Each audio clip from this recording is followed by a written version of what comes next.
وشو راسي قام يوجعني دخت.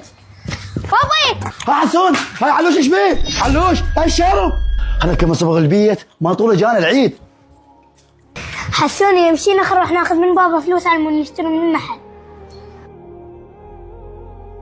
بابا اعطينا فلوس خل نروح نشتري من المحل. اي بابا اعطيني. بابا انا بيا حال ذبيت كم فلوس على هذا البيت نروح مني وما نعطيك ابو فلوس. علوش حبيبي لا تبكي خل نروح لعمو سلام ناخذ من عنده فلوس. خبط هذا. عمو سلام اعطينا فلوس خلينا نشتري. انتم منين جيتوني؟ روحتوا علي الغريب هاك اروح اشتري.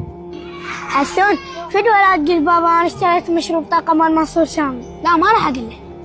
حسون على هاي انتم مش مشترين؟ اشتريت مشروب طاقه وهسه راح اشربه. على هاي مضره للاطفال، ليش تشرب هاي؟ انت مالك شغل. خلنا نشرب القوطيه ما طول بابا ملتهي بالصبغ.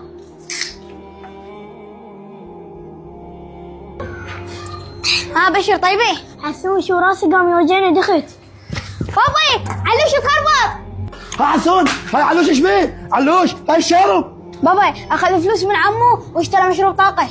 هذا مشروب طاقه مضر بالاطفال. سلام هذا كله بسببك. ها جعفر هاي شكو ايش فيك؟ انت اللي اعطيتهم فلوس غير تعرفهم شو يشترون. هو انا ايش مدري ان اعطيتهم فلوس اعرف ايش راح يشترون؟ بابا انا حبيت اوصل فكره للناس انا كل شيء ما بيه وهذا المشروب غير صالح للاطفال.